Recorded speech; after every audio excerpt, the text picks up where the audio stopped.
Yo quisiera hablar de la información y su articulación con la globalización. Sí, partiendo de esta idea de que la información funciona hoy como una mercancía.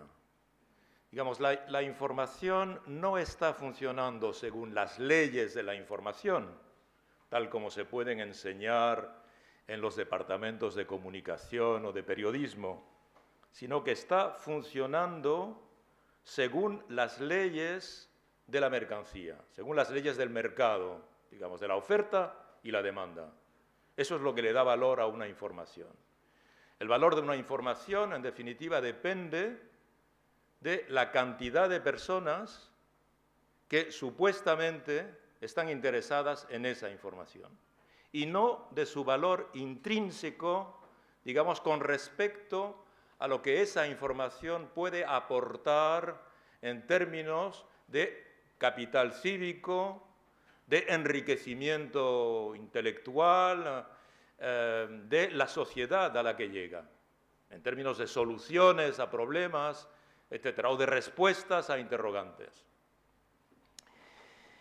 De esa manera, curiosamente, y en ese sentido, a pesar de todo, la información nos plantea una curiosa, digamos, presenta un curioso enigma, porque de hecho hoy lo que caracteriza en términos cuantitativos a la información es su sobreabundancia, ¿verdad? Todos estamos de acuerdo en decir que en nuestras sociedades democráticas la información es algo extremadamente abundante. Y evidentemente, según las leyes del mercado, todo lo que es abundante es barato. ¿De acuerdo? Y la información es tan abundante que en realidad es más que barata, es gratuita. La información, de hecho, ustedes cuando consumen información en la televisión, en la radio, en Internet, no pagan por esa información. De hecho, la información masiva que llega a las masas es una información gratuita. Y entonces el enigma es el siguiente: ¿cómo se puede hacer mercado con una información gratuita? ¿Cómo se puede ganar dinero con una información gratuita? En realidad, es porque el mercado de la información, digamos, no funciona como creemos que funciona. En realidad no hay mercado de la información. Digamos, cuando yo digo no creemos, funciona de una manera según creemos que funciona, es porque nosotros podríamos pensar que el mercado de la información consiste en vender información a los ciudadanos. ¿Ok? Es, por ejemplo, lo que hace aún, en cierta medida, la prensa escrita de pago. La prensa escrita de papel de pago, globalmente aún funciona sobre ese modelo. Se vende información a los ciudadanos. Pero fuera de la prensa escrita de pago, que, entre paréntesis, está desapareciendo, está en crisis, en realidad el mercado de la información no funciona así. O sea, no funciona vendiendo información a los ciudadanos. Entonces, ¿cómo funciona? Funciona vendiendo ciudadanos a los anunciantes. ¿Ok? Es decir, que mi interés es que una información, mi interés de vendedor de información, es que mi información sea muy sencilla. Por ejemplo, lingüísticamente hablando, tiene que tener una capacidad de comprensión absolutamente extensa. No puedo expresarme con términos muy complicados o con construcciones, en términos de redacción, de organización de discurso, demasiado complejos. Tiene que ser muy sencillo. ¿Por qué? para que cualquiera que sea el nivel de mi conocimiento de lengua, que sea de 2.000 palabras o de 15.000 palabras, yo pueda consumir esa información. Y evidentemente no debe haber barreras entre la información y el público que accede a esa información. De igual manera, no voy a tratar temas muy especializados que solo entienden los que se interesan por ellos, sino términos muy generales. El crimen, la sangre, el sexo, la guerra, esto sí interesa. Mi interés, repito, como vendedor de información, es que el mayor número posible de gente consuma mi información, porque esa gente es la que yo le voy a vender al anunciante. ¿Entienden? Así funciona hoy día la información, es decir, no buscando el interés digamos, del público, de elevar el nivel, cosas así que se pueden decir, elevar el nivel intelectual, el nivel de información, el nivel del debate, en democracia. Y no podemos olvidar que en democracia, digamos, el nivel del debate depende del nivel de información de cada uno de los que intervienen en el debate. Si tenemos mala información, participamos mal o de manera, digamos, equivocada o errónea, con malas cifras o malos datos en el debate. Sin embargo, repito, otra paradoja, la información es, en nuestra época, digamos, la materia prima estratégica principal. Igual que aún quedan algunas materias primas estratégicas, igual que el carbón fue la gran materia prima estratégica de la segunda parte del siglo XIX, todo el siglo XIX, desde la energía del vapor. Igual que el petróleo sigue siendo una materia prima estratégica. Pero hoy, ¿dónde se hacen las grandes fortunas? ¿Dónde se hace el gran crecimiento económico? Esencialmente en los sectores de lo que llamamos la revolución digital. Las grandes empresas que están ligadas a la telefonía, a la informática, al mundo, digamos, de Internet y también al mundo de las finanzas. No hay, digamos, globalización económica sin revolución digital. ¿Qué es la globalización? Es simplemente esto, lo que llamamos globalización económica.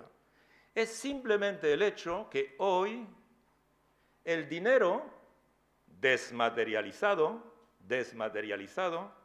circula por las autopistas de comunicación 24 horas sobre 24 en cualquier lugar del planeta. Eso solo lo permite, digamos, las industrias de la informática. Entonces, hoy, de hecho, la información, en el sentido informático de la palabra, es lo que crea el gran crecimiento económico, el mayor crecimiento económico. La globalización es, ante todo, digamos, la toma de poder en el territorio de la economía, de las finanzas, sobre la economía industrial de producción concreta material. Donde antes había fábricas, obreros y objetos, ahora hay valores, especulación y creación de valor añadido. ¿Ok? Y todo eso pasa por la información y, por consiguiente, digamos, la información en el sentido de información periodística también está en ese mismo dispositivo. Por eso, hoy no puede haber globalización económica sin que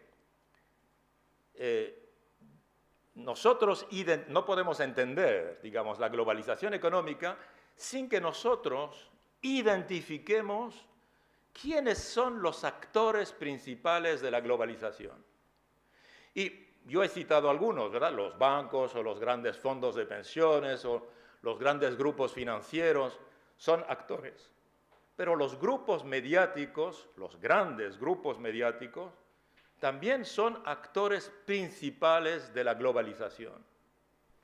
¿Por qué? Porque primero, hoy día, un grupo mediático importante en el seno de la globalización no es un grupo que solo tiene un tipo, digamos, de medio de comunicación en un país. Voy a dar un ejemplo que ustedes todos conocen. Hace 60 años, hace 60 años, pero como les voy a demostrar, duró casi un siglo esta demostración. Cuando se quería demostrar que, por ejemplo, la información periodística, la información mediática, tenía influencia en una sociedad, esencialmente se recurría a un ejemplo de ficción. Se recurría a una ficción, esencialmente a una película. Y esa película, como ustedes saben, es El Ciudadano Kane, ¿verdad? Ciudadano Kane es una película de Orson Welles que realiza en 1941. Pero el modelo de Welles es un propietario de prensa del final del siglo XIX. Es Randolph Hearst, como ustedes saben, el hombre que inventó, en fin, mediáticamente la guerra de Cuba. Bien, ¿y qué trataba? En 1941, es decir, el mismo ejemplo sirvió durante 50 años. Cuando Welles quiso demostrar que los medios de comunicación, y en particular la prensa, tenía influencia en una sociedad, se inspiró de Randolph Hearst, final del siglo XIX, porque dominaba algunos periódicos, era propietario de algunos periódicos. Y ese ejemplo se presentó prácticamente hasta el final del siglo XX en los cineclubs, y aún hoy día, a veces en televisión, no hablo de la calidad de la película, que es evidentemente muy importante, como ustedes saben, pero hablo del tema de la película. Se presentó hasta hace muy poco como el ejemplo mismo de lo que puede la prensa cuando manipula a la opinión pública. Pero obviamente ese ejemplo no tiene nada que ver con lo que pasa hoy, porque Kane era el propietario de un solo tipo de medios, periódicos de papel, en un solo país, Estados Unidos. Y no en todo el país, sino en 2 o 3 ciudades de Estados Unidos. Obviamente, es decir, Welles tenía, para tomar un ejemplo por el absurdo, menos poder que yo, que hoy tengo un blog, tengo mi sitio en Internet y puedo difundir mi periódico a escala planetaria, en el que pongo textos, imágenes, vídeos, sonidos, etc.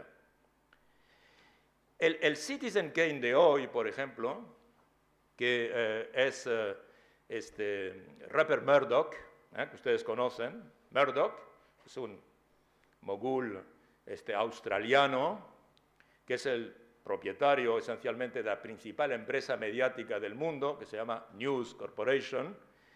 Bien, Murdoch es propietario de canales de televisión de todo tipo en los 5 continentes, o quizá en los 4, porque no creo que tenga mucho en África. Es propietario de periódicos en prácticamente los grandes países del mundo. Propietario de revistas, de radios, de casas de edición, de editoriales